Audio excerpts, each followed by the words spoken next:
پیٹ کے کیڑے مارنے کے لیے مولی بہت فائدہ مند ہے۔ مولی ایک بادشاہ سبزی ہے، برِ صغیر کے اندر بہت شوق کے ساتھ یہ استعمال کی جاتی ہے، بڑے ذوق کے ساتھ استعمال کی جاتی ہے۔ یہ جو مولی ہے، مولی کا سالن، مولی کا جوس اور مولی کے پتوں کا جوس، تمام چیزیں جو ہیں بہت فائدہ مند ہیں۔ یہ جو مولی کا جو جوس ہے یہ پیشاب کی رکاوٹ کو ختم کرتا ہے۔ جن لوگوں کے پیشاب کے اندر رکاوٹ ہوتی ہے، بالفرض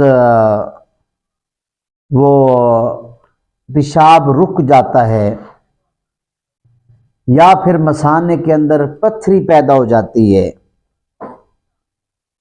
پتھری کو خارج کرنے کے لیے، پیشاب کو جاری کرنے کے لیے مولی کا جو جوس ہے بہت فائدہ مند ہے۔ روزانہ کی بیس پہ ایک گلاس جوس کا نہار منہ استعمال کیا جائے تو پتھری سے نجات حاصل ہو سکتی ہے، نجات مل سکتی ہے۔ اور جو مولی کے پتے ہیں،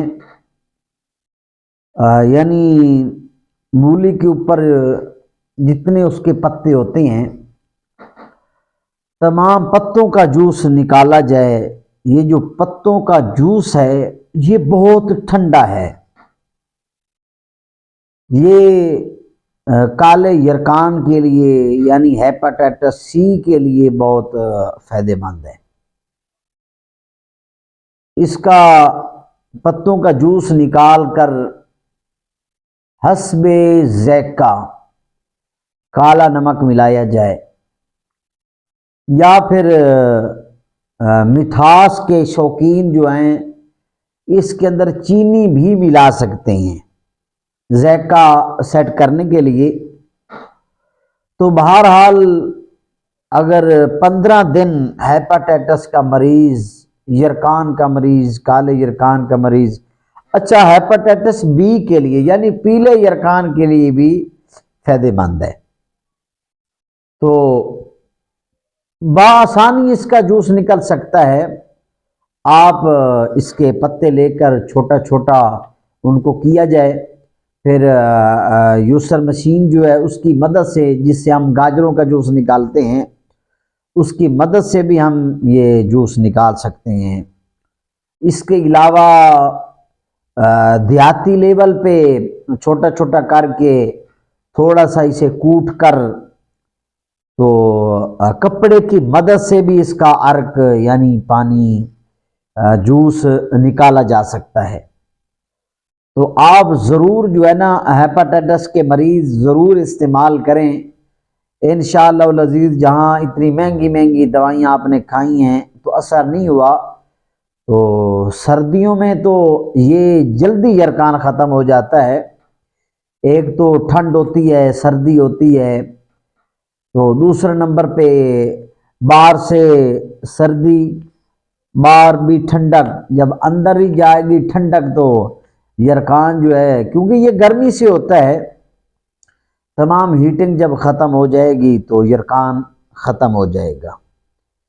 تو باقی سبزی کے طور پر آپ ضرور استعمال کریں، یہ معدے کے ورم کو بھی سیٹ کرتا ہے۔ یہ جن کے معدے کے اوپر زخم ہو جاتے ہیں، سوزش آ جاتی ہے، تو وہ ضرور جو ہے یہ مولی استعمال کریں۔ مولی ویسے کچی بھی کھائی جا سکتی ہے، یعنی ایک تو سالن کے طور پہ استعمال کرتے ہیں، ایک ویسے چھیل کر اس کے اوپر نمک لگایا جائے تو اسے کھایا جائے، یہ ہاضمے کے طور پر بہت کام آتی ہے، تو معدے جگر کو ٹھنڈا رکھتی ہے۔ آپ جو ہے نا مولی ضرور استعمال کریں۔ میری ویڈیو اگر موسم کے لحاظ سے دیکھی جا رہی ہے تو مولی کا اگر موسم ہے تو ضرور مولی استعمال کریں، اگر موسم نہیں ہے مولی کا تو پھر مولی کے بیج استعمال کیے جائیں۔ مولی کے جو بیج ہیں ان کا سفوف استعمال کیا جائے معدے کے ورم کو ختم کرنے کے لیے، وہ بھی اسی طریقے سے 1 چمچ نہار منہ پانی کے ساتھ لیا جائے۔ یہ معدے اور جگر کو ٹھنڈا بھی بیج رکھیں گے، اس کے علاوہ ورم بھی اس سے ختم ہو جائے گا۔ تو آپ استعمال کریں مولی، اور مجھے دعاؤں میں یاد رکھیں۔ ابھی تک میرے چینل کو آپ نے سبسکرائب نہیں کیا تو ضرور سبسکرائب کریں اچھی اچھی ویڈیوز کے لیے۔ تو میری ویڈیو کو صدقہ جاریہ سمجھ کر دوست احباب کے ساتھ شیئر کیا کریں۔ میرا کوئی نسخہ فیک نہیں ہوتا، آپ سارا یوٹیوب چیک کر لیں، تمام کتابوں کا مطالعہ کر لیں تو میری ایک بات بھی فیک نہیں ہوگی انشاءاللہ العزیز۔ آپ کو جو میں بات کرتا ہوں آپ دل کی تختیوں پہ نوٹ کیا کریں، یہ پریکٹیکل باتیں ہیں، پریکٹیکل یہ نسخہ جات ہوتے ہیں میرے۔ تو بہرحال ایک لائک بھی کریں، ایک اچھا سا کمنٹ بھی بنتا ہے۔ اللہ تعالیٰ آپ سب کو، ہم سب کو تمام بیماریوں سے شفائے کاملہ عاجلہ عطا فرمائے۔